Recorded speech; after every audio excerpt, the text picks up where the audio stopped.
This episode contains distressing themes, profanity, and descriptions of violence. This podcast is intended for a mature audience. Listener caution is advised. They Walk Among Us is part of the Acast Creator Network.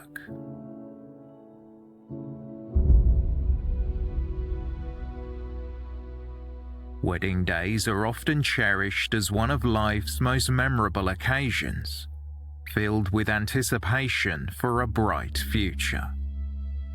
In October 2021, Dawn Walker embarked on this journey as she married her partner of 3 years, Thomas Nutt. In the registry office, Dawn skipped traditional white or ivory, choosing a vibrant red dress. The couple exchanged vows, but Dawn had some reservations. She confided in friends that she feared something bad would happen to her. On a day that was meant to represent the pinnacle of happiness, this eerie premonition came true. I knew that he'd kill someone one day, and I told CPS this years ago, that. And I do believe that if they'd have took my charges a bit seriously, a woman like Dawn would have not looked at him twice. He has refused to engage.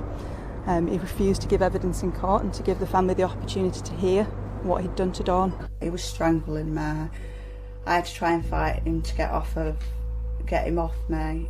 I screamed, I ran for my life, and he caught up with me downstairs. Welcome to Season 8, Episode 4 of They Walk Among Us, a podcast dedicated to UK true crime.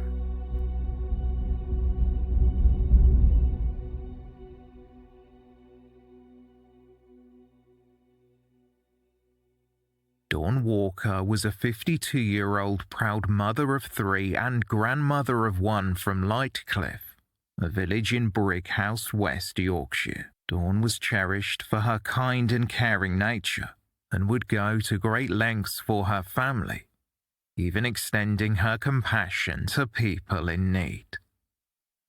One of her friends recalled to a reporter for the Daily Mirror, "She was the soundest person you could meet. She was friendly and generous. She once paid for a disabled man shopping when he was short." One of Dawn's daughters, Cody, said of her mother, "She was the best mum anyone could ever ask for. She had the best smile and lived her life to the fullest. She was selfless, she was funny, and she was kind." Dawn Walker worked at Rastrick High School in Brighouse, and in 2018 through Facebook, she connected with scrap merchant Thomas Nutt. After chatting for some time, they decided to meet in person, and their relationship blossomed rapidly. Within weeks, Nutt moved into Dawn's home on Shirley Grove.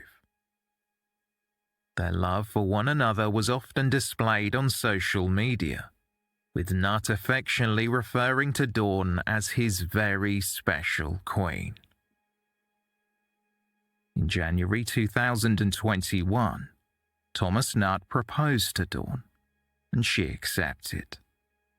The couple looked forward to their wedding day, which took place on October 27, 2021, at a small ceremony held at the registry office in Halifax, West Yorkshire. Thomas Nutt wore a stylish grey suit complemented by a red tie, while Dawn looked radiant in a red dress and matching fascinator.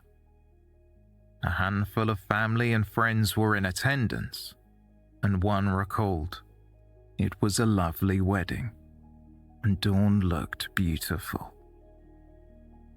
After the ceremony, the celebration continued with a reception held at the Prince Albert pub, known locally as the Pop Inn.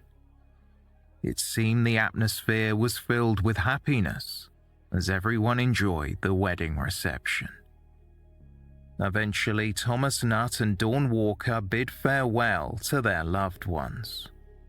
They left the venue in a taxi around 10:20 p.m., marking the beginning of their married life together. The following morning, Thomas Nutt engaged in conversations with his neighbours about the events of the previous night. He mentioned that he and Dawn were embarking on their honeymoon trip to Skegness in their caravan that day. Nutt then visited his neighbour Malcolm Cranshaw to share a slice of wedding cake while receiving congratulations on the nuptials. Nutt jokingly remarked that Dawn was still in bed, recovering from a hangover. Locals later noticed that the couple's caravan was absent from their driveway, indicating that they had indeed departed for a relaxing post-wedding getaway in Skegness. The weekend passed quietly, and on October 30th, Dawn Walker's daughter, Kira Lee Guest, received a text message from her mother who appeared to be using Kira's new stepfather's phone. In the message, Dawn explained that she had misplaced her own phone and asked if Kira would meet her at Wilkinson's shop in Brick House the following morning. Kira agreed, but to her dismay, Dawn never showed up. Concerned as her mother was known for being punctual, Kira patiently waited before contacting her mother's new husband. Thomas Nutt informed Kira that Dawn had left their home around 9:30 that morning. In a hurry, he rushed out of the house and drove to meet Kira in Brick House. Together, they searched local shops and inquired if anyone had seen Dawn. Kira grew increasingly frantic, but Nutt suggested that Dawn might be playing a prank, saying, "I bet she's doing tricks. It's Halloween, isn't it?" After hours of searching, Nutt finally contacted the police at around 12:20 p.m. to report that his new wife was missing.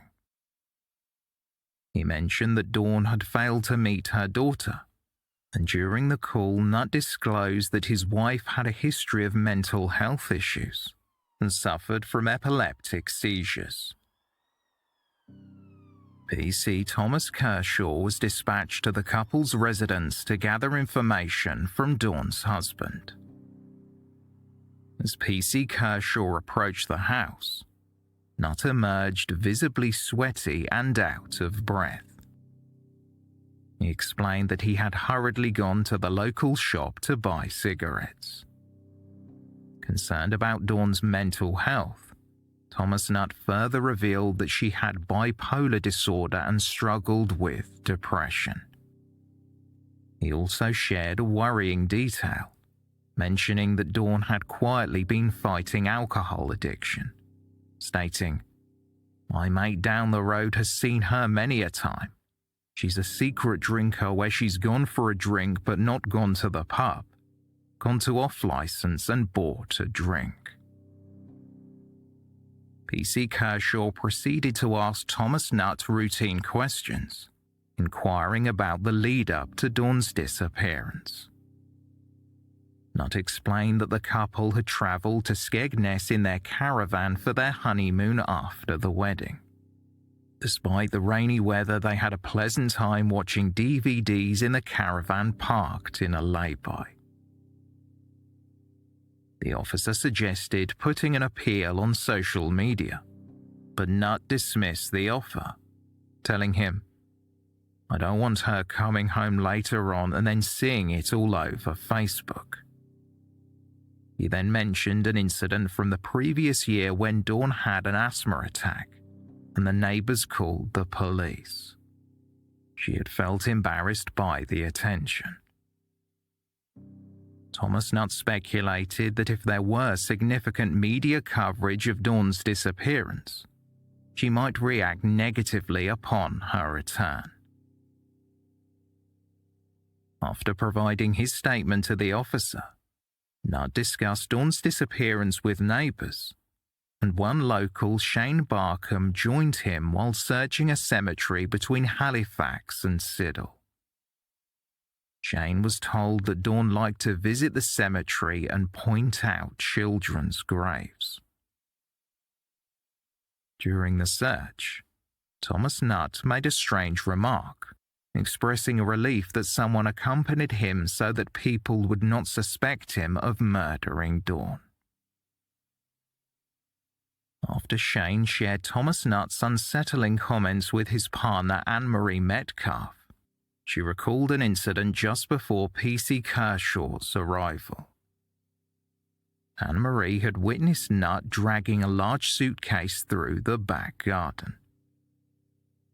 Coincidentally, Anne-Marie wasn't the only neighbour to witness this. Another neighbour standing on his doorstep smoking a cigarette observed Thomas Nutt wheeling the suitcase across a road and down an alleyway.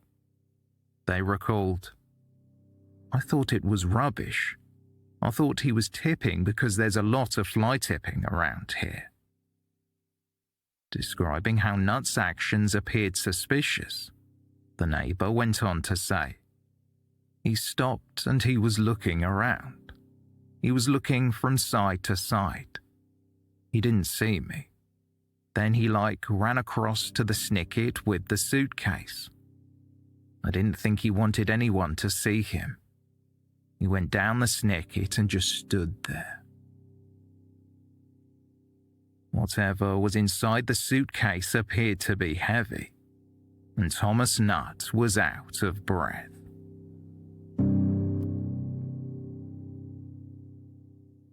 A chilling feeling settled in Anne-Marie Metcalf's stomach as she heard about Thomas Nutt's strange comments. She shared her observations with her partner Shane Barkham, and they decided to investigate where the suitcase had gone and what was inside. Walking along the alleyway, they discovered the discarded suitcase Nutt had hauled over the fence. Anne-Marie unzipped it cautiously and was horrified by what was inside: the lifeless body of Dawn Walker. Dawn was clothed, wearing a white pajama top and matching trousers. Her body was contorted, with her face towards the wheels and her legs twisted in an unnatural angle. Immediately realizing the severity of the situation, Anne-Marie and Shane called the police, who swiftly arrived at the scene along with forensic experts. Officers cordoned off the area with crime scene tape, drawing the attention of curious neighbours who gathered to observe the unfolding police activity. One neighbour commented, "I am gobsmacked. There is no other word for it. It is devastating. I have lived here for 40 years, and what has happened is just terrible." Meanwhile, Dawn Walker's body was removed from the scene and taken for examination. A pathologist noted that Dawn had suffered significant injuries to her neck, as well as deep bruising to her face and fractures to her nose and left eye socket. She had a bruise inside her mouth, and the back of her right shoulder was bruised along with her arms. In an effort to get Dawn's body into the suitcase, her legs and ribs had been broken after death. The police were eager to speak with Thomas Nutt, but soon after Dawn's body was found, he fled from the home they had shared. However, at approximately 5:15 that evening, something surprising happened. Nutt turned himself in and confessed to killing his wife. He claimed that upon their return from the honeymoon in Skegness, Dawn became furious and demanded a divorce. He told the officers that her mood swings were due to her depression and bipolar disorder, which explained her sudden change of heart. According to Nutt's account, after Dawn asked for a divorce, she began screaming. In an attempt to silence her, he struck her in the face and then placed his arm around her neck. He explained to the officers, "Within a few seconds, it felt like a few seconds, her body just went limp and dropped out of my arms."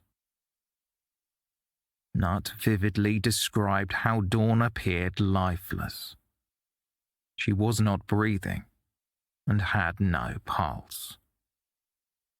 Nutt said he did not know what to do next. Claiming to be in a state of panic and fear, he opened a kitchen cupboard, removed some Christmas lights and placed Dawn's body inside. He justified not calling for an ambulance, believing that Dawn was already dead, stating, "There was nothing I could do." Overwhelmed by shock, Thomas Nutt recalled sitting on the bed. He was trembling and scared.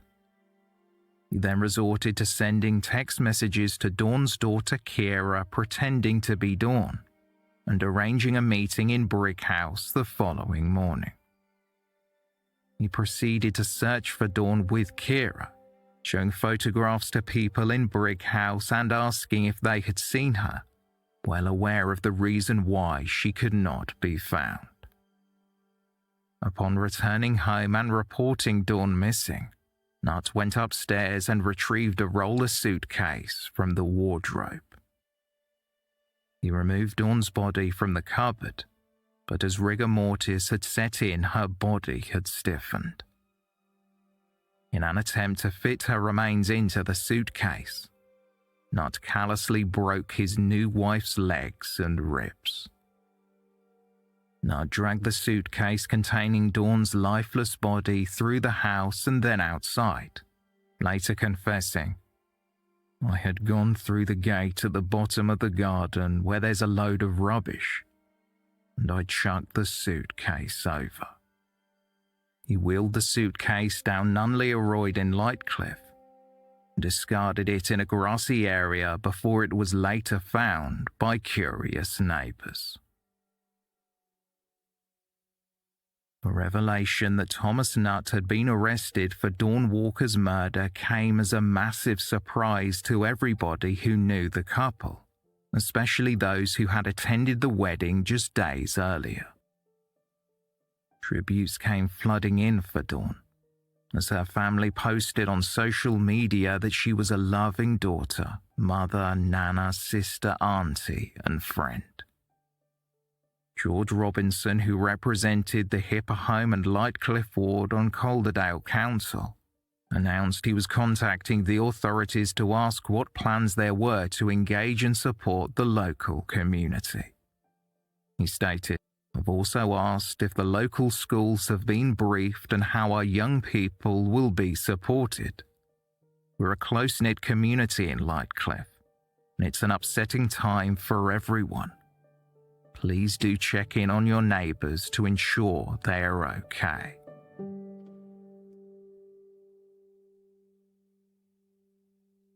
On November 2nd, 2021, Thomas Nutt was officially charged with the murder of Dawn Walker.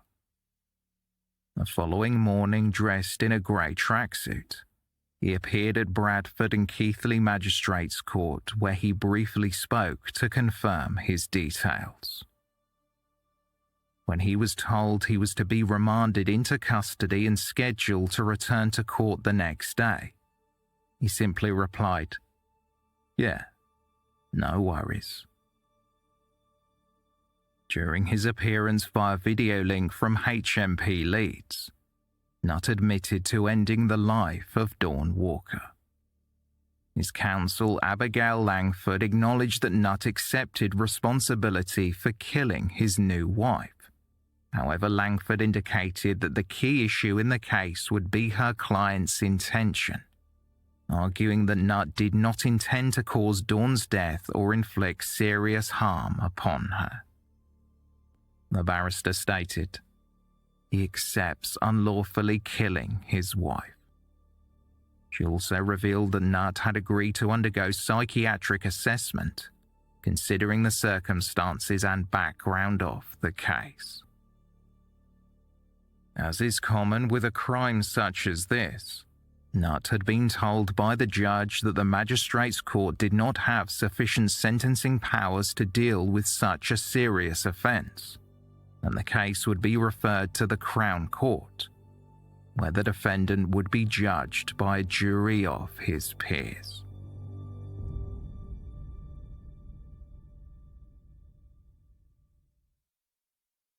Thomas Nutt's arrest shed light on a deeply disturbing reality. Appearances can often be deceiving. While those acquainted with the couple believed they had a perfect relationship, it emerged that Nutt had a history of abuse and had previously targeted another partner. Prior to his relationship with Dawn Walker, Nutt was involved with a woman named Kimberly Alcock, whom he began dating in 2005 after they met at a travelling fairground. Their relationship had progressed quickly. Within 3 weeks, Kimberly moved into Nutt's caravan as they travelled around the north of England, with Nutt working as a ride operator. Kimberly had children from a previous relationship, and she recollected, "It was a whirlwind romance, and I thought he was lovely. The children thought they were on a constant holiday." Initially, Thomas Nutt treated Kimberly kindly, showing no signs of aggression or violence. However, after 2 years together and following the birth of their son, he became violent during a disagreement about their child's name. Recounting what happened to a reporter for Yorkshire Live, Kimberly said, "Thomas went into a rage and started punching me in the head and face repeatedly. I thought he was going to kill me." He also confiscated Kimberly's phone and prevented her from leaving the house, fearing she would report the assault. Despite the abuse, Kimberly remained in the relationship. She stayed for a decade, enduring ongoing mistreatment. When she was pregnant with their second child, Thomas Nutt threw a mop bucket filled with bleach over her head. Kimberly gave birth to 2 daughters, but Nutt displayed disinterest in them, but conversely showed an obsession with their son. Kimberly remarked, "He hates women. He has a deep hatred of women." In 2015, Nutt violently grabbed Kimberly, dragging her downstairs with his arms wrapped around her throat, repeatedly striking her in the head. It was after this attack Kimberly managed to raise the alarm. After posting the word help on Facebook, a neighbour noticed, heard screams and promptly alerted the police. Thomas Nutt vehemently denied any accusations, asserting he was merely trying to defend himself against Kimberly's attack. However, while awaiting trial, he set fire to Kimberly's Honda Civic, a blaze which subsequently spread to the garage attached to the house, where their children were sleeping. Eventually, Nutt was found guilty of common assault, leading Kimberly to obtain a restraining order against him. Despite the legal measures in place, Nutt continued to harass Kimberly from a distance, even resorting to sending shattered Easter eggs to her home with a chilling message, "Did the kids enjoy Easter?" In 2019, Kimberly Alcock discovered that Thomas Nutt had entered into a new relationship with Dawn Walker. Concerned for her safety, Kimberly reached out to Dawn and issued a stark warning about Nutt's violent tendencies. "He will end up killing you one day. Get out," she cautioned. Unfortunately, Dawn dismissed Kimberly's concerns. Thomas Nutt had denied the assault allegations and fabricated a false narrative to Dawn, claiming that Kimberly had cheated on him as the reason for their separation. Dawn Walker and Thomas Nutt's relationship had also progressed rapidly, but it soon became marred by frequent arguments after Nutt moved in with Dawn and her daughter Kira. According to Kira, Nutt was a physically imposing man with a booming voice who could swiftly escalate from calm to furious in mere seconds. He constantly accused Dawn of being difficult and frequently snapped at her. Over time, Dawn transformed from a lively and amicable woman to being fearful, constantly walking on eggshells and carefully monitoring her words.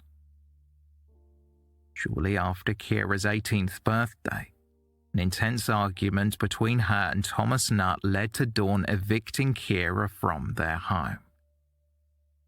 Recognizing how Nutt was negatively affecting her mother's well-being, Kira had attempted to defend Dawn, but it resulted in her moving out. In September 2019, Kira relocated to Egypt. However, she maintained close contact with her mother, speaking to her over the phone each day. When Kira returned to visit in late January 2020, she immediately noticed a further escalation in the abusive nature of Dawn and Thomas Nutt's relationship. Her outspoken mother had transformed into a submissive woman, subjected to Nutt's volatile behavior.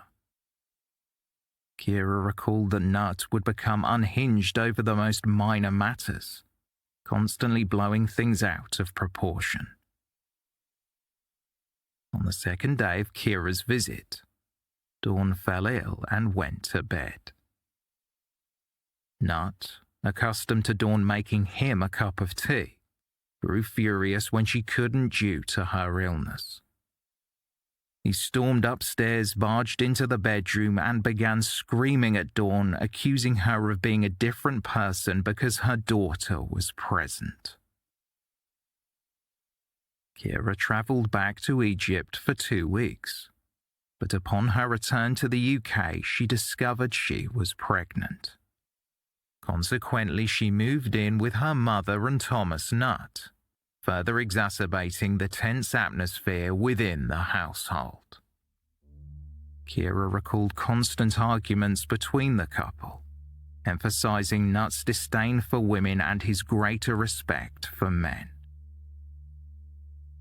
As the situation continued to deteriorate, Dawn reached out to her partner's ex, Kimberly Alcock, on Facebook in July 2020. Dawn confessed that Thomas Nutt had been abusive towards her and inquired about Kimberly's experience with him. Dawn questioned why Kimberly had a restraining order against Thomas Nutt, and Kimberly revealed that it stemmed from his conviction for assaulting her. Up until then, Nutt had successfully manipulated Dawn into believing that no charges had been filed and that Kimberly had fabricated the abuse allegations. Now confronted with the truth, Dawn admitted to Kimberly that her partner terrified her. Once again, Kimberly urged Dawn to escape before it was too late. Dawn's daughter Kira was not the sole witness to the abusive dynamics within Dawn and Nutt's relationship. Their neighbour Malcolm Cranshaw also became aware of the troubling situation. In August 2020, he heard a woman's screams coming from their home, followed by Dawn's desperate plea to be left alone. Concerned, Malcolm knocked on their door. He received no response. However, he could still hear Dawn's cries from inside. Malcolm entered through the unlocked door and proceeded to the bottom of the stairs, where he called out to Thomas Nutt, exclaiming, "What the hell are you doing?" Nutt appeared at the top of the stairs and assured Malcolm that everything was fine, claiming that Dawn was experiencing an asthma attack. Unconvinced, Malcolm heard Dawn's voice from above, urging Malcolm not to believe Nutt and stating that he was attempting to kill her. Following this incident on September 11th, Dawn dialed 999 to report Thomas Nutt's attack. During the call, she disclosed that he had tried to snap her neck and mentioned that Nutt had a history of violence and had inflicted harm on his ex-partner. Tearfully, she described Nutt as a psychopath, noting his unpredictable behavior. Dawn informed the operator that the couple had been together for several years and that the abuse had been escalating steadily. Fearful for her safety, Dawn confessed that if Nutt discovered her call to the police, he would kill her. Later that day, he was apprehended and charged with assault. However, on September 22nd, Dawn provided a statement retracting her support for Thomas Nutt's prosecution. She attributed her previous allegations to her mental health and heavy drinking, claiming that Nutt was only trying to restrain her during moments when she was becoming uncontrollable. Then, on October 1st, Dawn gave a statement to an independent solicitor, attempting to retract her initial allegations. She admitted to presenting an inaccurate account of the events, citing her erratic and confused state, her bipolar disorder, and her failure to take her prescribed medication. Nevertheless, Thomas Nutt was convicted of the assault. While serving his sentence, Dawn confided in Kira that Nutt had raped her in the past. After his release, the couple reconciled, and in January 2021 they decided to get engaged. Despite a history of abuse, Dawn still wanted to marry Thomas Nutt, but couldn't shake off her fears.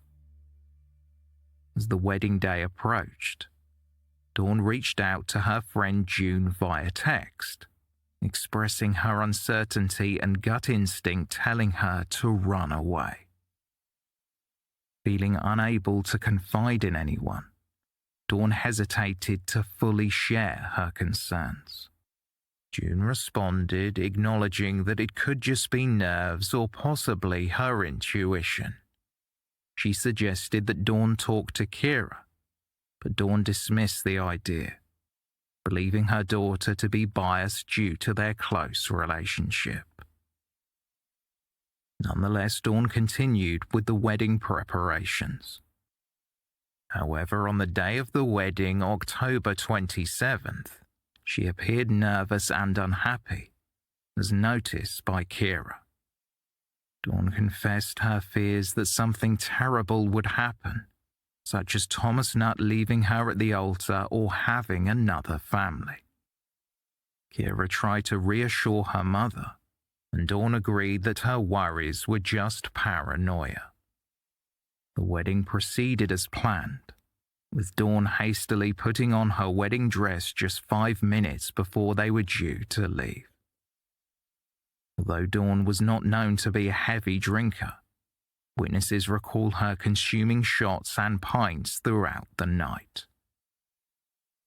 Despite it being one of the supposed happiest days of her life, there was an underlying unease. The last sighting of Dawn Walker alive was by a taxi driver who dropped the newlywed couple off at their home after the wedding reception. Shortly thereafter, in the early hours of the morning, Thomas Nutt was seen alone at a cash point. Sometime between the taxi ride and the following morning, Dawn was killed. Nutt attempted to cover his tracks, telling neighbours about their honeymoon plans in Skegness.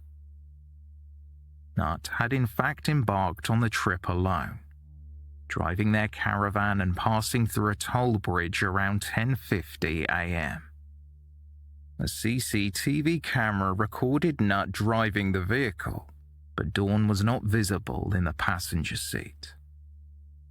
He then stopped at a familiar lay-by they often frequented and sent a text message to Kira, claiming that they had gone away for a few days and that Dawn had lost her mobile phone.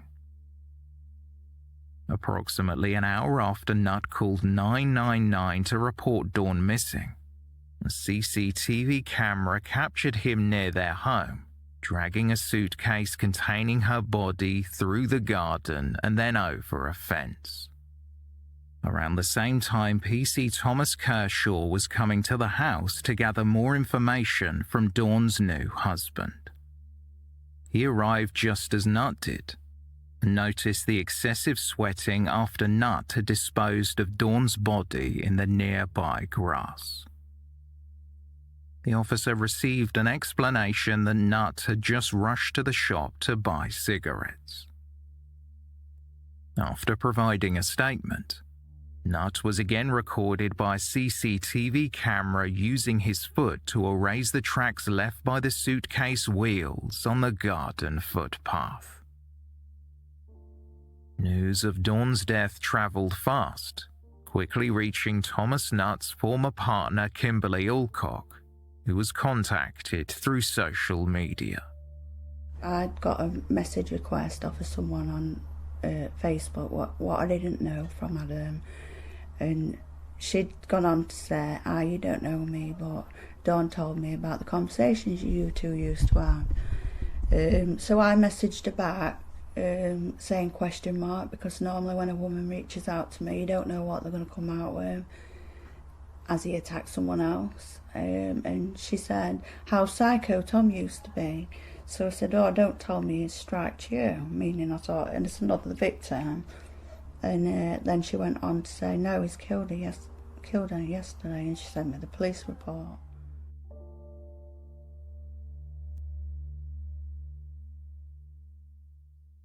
An inquest into Dawn Walker's murder opened on November 16, 2021. Senior Coroner Martin Fleming told the hearing how a post-mortem had been carried out, and a pathologist concluded that Dawn's cause of death was strangulation.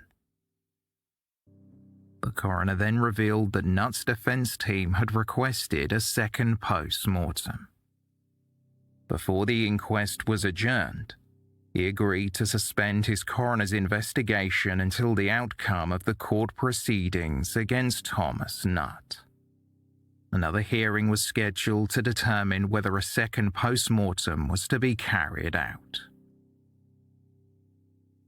The accused appeared via video link once more on February 20th, 2022, where Judge Jonathan Rose announced that the trial was scheduled to begin on July 25th.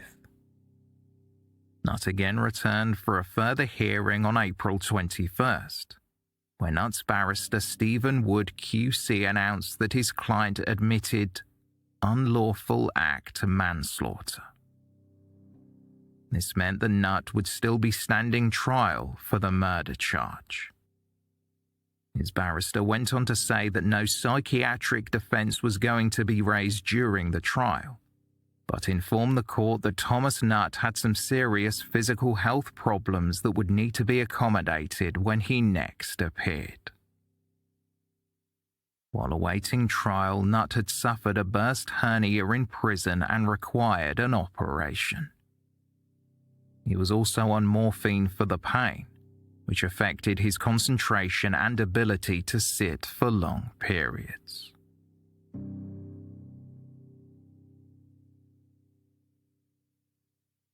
on July 25, 2022, with the jury in place, the trial began at Bradford Crown Court. Prior to the proceedings, Judge Jonathan Rose informed the jurors that evidence would be presented in various forms. Some witnesses would testify in person and be cross-examined, while others would have their statements read aloud. Additionally, there would be documents containing agreed-upon facts since Nutt had already pleaded guilty to unlawful act manslaughter. During opening statements, Prosecutor Alistair MacDonald QC addressed the court. It is often said that someone's wedding day and the period immediately following is one of the happiest times of their life. He explained that this was not the case for Dawn Walker because, quote, her body was found stuffed into a suitcase and dumped into some undergrowth in a field towards the back of the defendant's house 4 days after she was married. The prosecution put forward their theory that shortly after the wedding, Dawn had asked for a divorce, which triggered Thomas Nutt's violent outburst. While Nutt claimed to the police that the victim's death was accidental, the prosecution disputed this claim. Alistair MacDonald QC informed the jury that Nutt had attempted to cover his tracks and lie to the police about driving with Dawn to Skegness in their caravan. In reality, there was no honeymoon trip to Skegness. Nutt had killed Dawn before embarking on the journey alone, creating the illusion that they were together. Highlighting how Dawn was not seen when Nutt was recorded on CCTV from a toll bridge, the prosecutor stated, "It is perfectly plain, say the prosecution, that the passenger seat is empty. You can clearly see from that footage the seat itself and its shape. No one is sitting in that seat." Before setting off, Nutt had disturbingly put up Halloween decorations, including police tape. According to Alistair MacDonald QC, when Nutt began searching for Dawn at the shops in Brigg House after Kira informed him she had never shown up, the quote, hard and stark reality was that he knew perfectly well that her body was lying dead in a cupboard at the marital home. MacDonald told the jury, he knew she was there because he had killed her, and he put her body there before stuffing it into a suitcase, breaking bones in order to achieve that objective, before wheeling that suitcase to a place at which he dumped her body.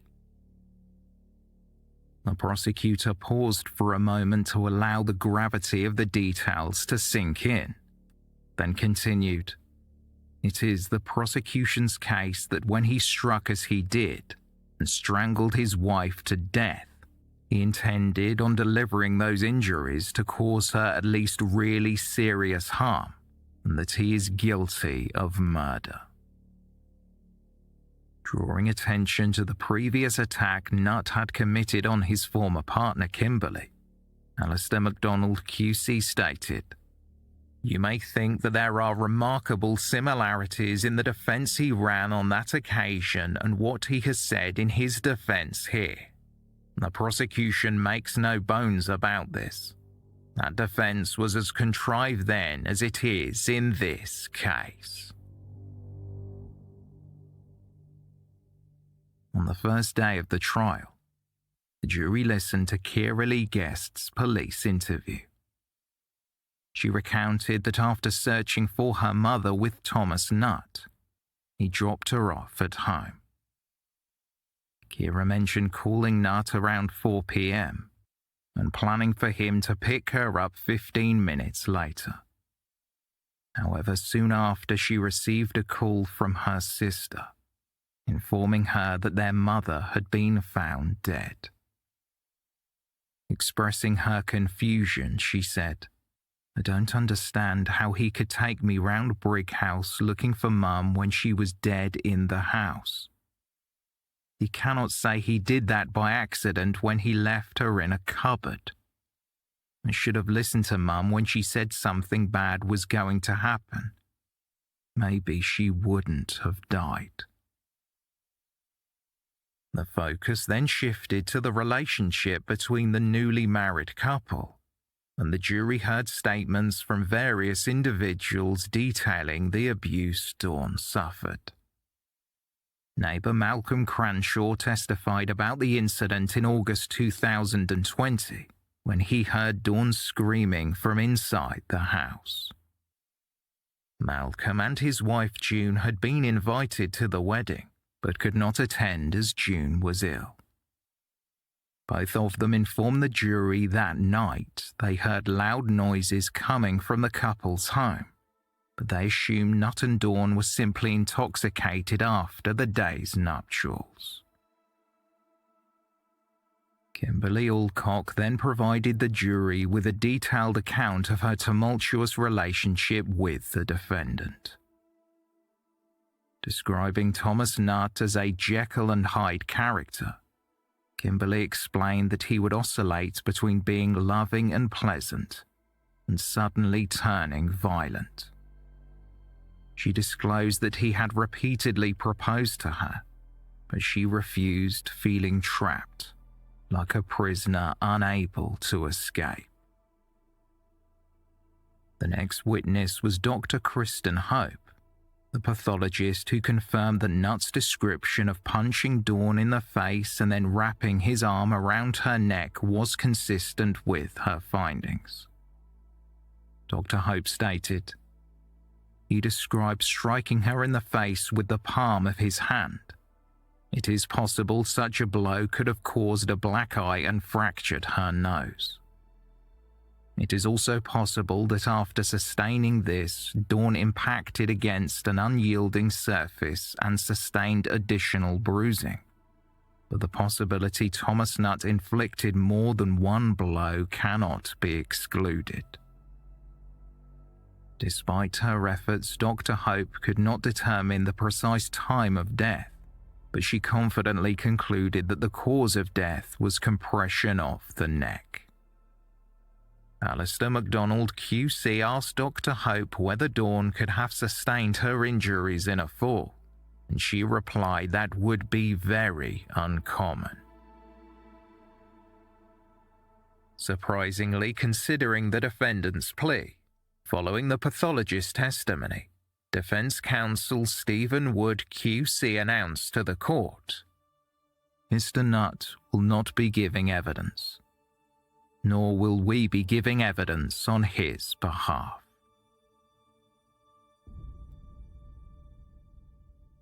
During closing arguments, Alistair MacDonald QC referred to Thomas Nutt as a seasoned, practiced liar. He explained it was the prosecution's case that the jury should not believe a word the defendant had said. MacDonald told the jury, "He is a master of deceit, and he sought to avoid detection by plotting a series of messages from Dawn to Kira, and followed that through. You know, there is not the slightest of doubt, because he has admitted that when he was carrying out that deception, Dawn was dead. Thomas Michael Nutt is a man who has demonstrated a tendency to attack his female partners, restricting their breathing while beating them mercilessly about the head. There are striking similarities between what his ex-partner says happened to her and the description given by Dawn in her 999 calls, the body cam footage from a police officer, and further in a statement. Thomas Michael Nutt is a man who ruthlessly dominated at least 2 women to the point which they were not mistresses of their own actions." The prosecutor went on to say that the defendant had spurned the opportunity given by the legal system to go into the witness box. MacDonald argued that it was the prosecution's case that Nutt refused this opportunity because he knew that he could give no answers that would stand up to the scrutiny of cross-examination. For the defence, in Stephen Wood QC's closing arguments, he referenced an MP who said they wanted to get rid of the jury system, then added, "Those of us who appear in these courts, who appear every single day, prosecuting and defending, wouldn't have it any other way for a millisecond. When you come into this courtroom, we don't ask you to pull on a Superman cape, but we are asking you to do what you do every single day of your lives. So no special skills required, because every single day of your lives you judge people without thinking about it. You judge situations, what you are told, what you see, and you judge what you give, and you make decisions based off all of that. You make those decisions based on everyday common sense. You will all know that it is unfair to judge a case like this based upon stereotypes. You will all know it is unfair to judge a case like this based on prejudice and preconceptions. And you will all know it is unfair to judge this case on emotion." The barrister agreed that the jury, as well as himself, would be appalled at how Thomas Nutt acted in the aftermath of Dawn Walker's death, but said that despite accepting that his client's actions were cruel, that was not going to help them decide the crucial issue in the case. Quote, "If he did kill her before he left, are they the actions of someone thinking straight? Just leaving the body in the house under the cover of darkness. He could have taken the body and disposed of it anywhere in Skegness."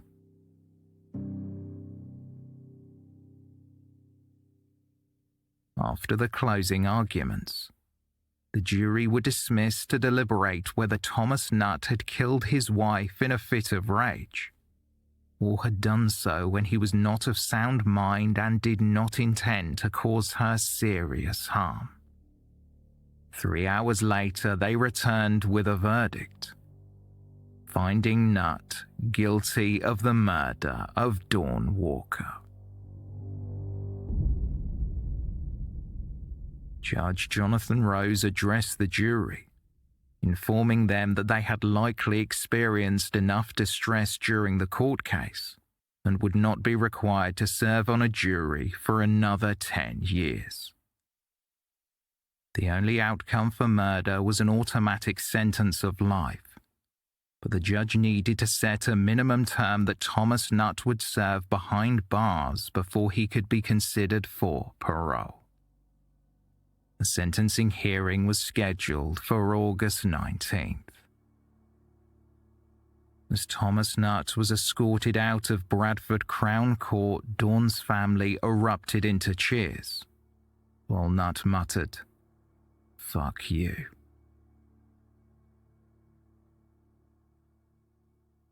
A senior Crown prosecutor from the CPS, Emma Covington, described how the day Dawn Walker was married should have been the happiest day of her life, but was instead marked by absolute tragedy when she met her death at the hands of the man she had just married. It's been absolutely devastating for them, not only the death of their mother and their family member, but the fact that they were told that she was missing rather than dead, and the fact that such deception took place in the aftermath of the incident, and the trauma caused to the daughter by being driven around by this defendant, purporting to look for her mother when he clearly knew that she was back at the property. That has been particularly distressing, I think.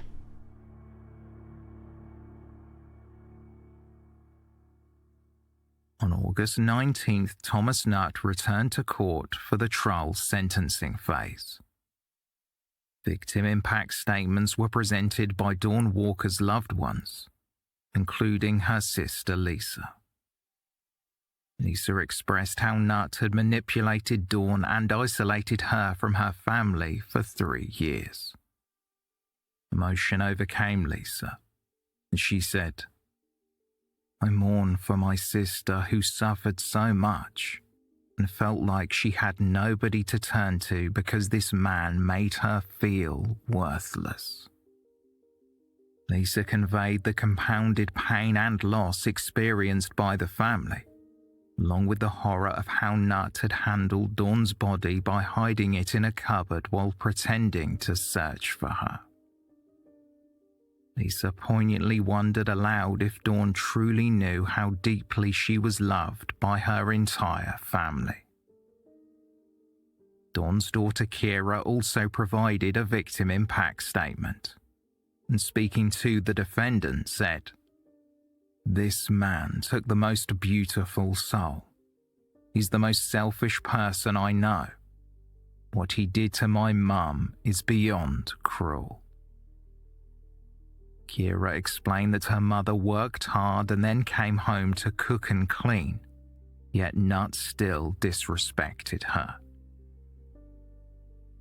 Cody, another one of Dawn's daughters, spoke next, expressing the profound impact her mother's murder had on the entire family. In a statement that was repeated in part outside the courtroom, she stated, "There are no words to describe how it feels for us every single day, waking up knowing what this person did to her. It is truly heartbreaking for each and every one of us." We will have to live with his actions for the rest of our lives. Could we have done more to protect her from him? I pray he is never allowed to do this to another family. Today he is finally held accountable for his actions, and I hope he is never allowed to abuse, manipulate or take away the life of another woman. Before announcing the sentence, Judge Rose directly addressed Thomas Nutt, delivering a scathing assessment of his character. He stated, "Dawn Walker died because you are a bully, used to getting your own way with women, used to controlling and manipulating women, and used to using your considerable size advantage to inflict violence on women if you considered it necessary to do so." Judge Rose then sentenced Thomas Nutt to a minimum term of 21 years, before explaining that the parole board would only release him if they were satisfied that he no longer posed a danger to the public. After passing the sentence, Judge Rose thanked those in the public gallery and paid tribute to how Dawn's family acted during the court proceedings. He also commended the officers involved in the investigation. Outside of court, Detective Inspector Amanda Wimbles described Dawn Walker's murder as a dreadful crime, especially given the couple had only recently married.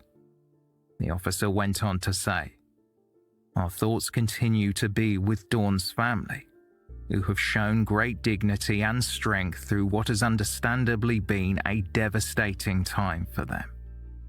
No verdict or sentence will bring Dawn back to her family.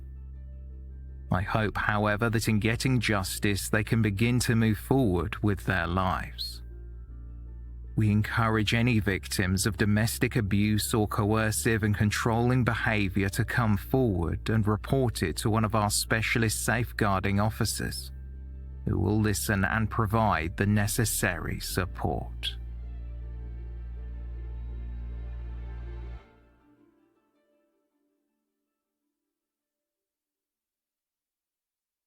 So where are we now?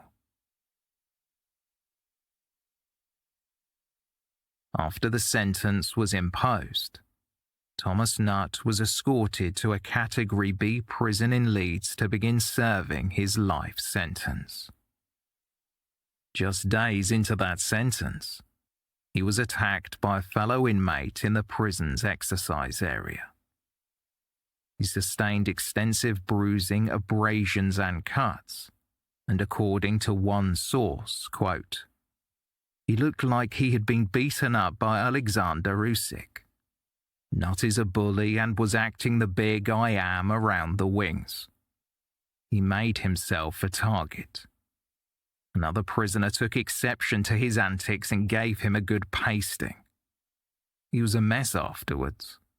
Not is considered the lowest of the low, and he will be frantic with worry that he is now a big target. He will be looking over his shoulder." In the subsequent month, an application was made under a scheme that addresses sentences deemed too lenient.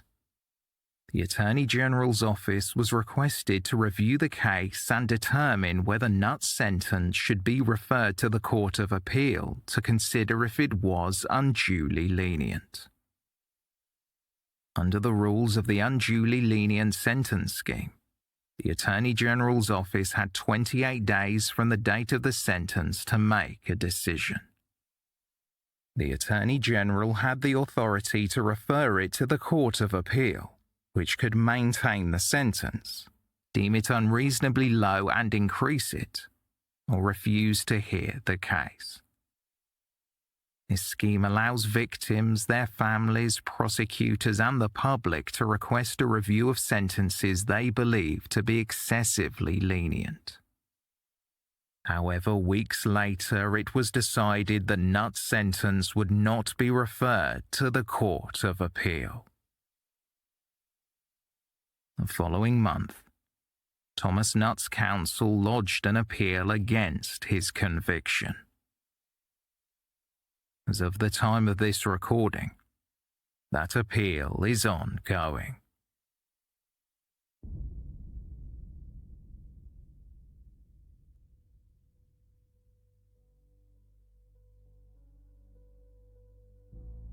Thank you for listening, and special thanks to our patrons for their support.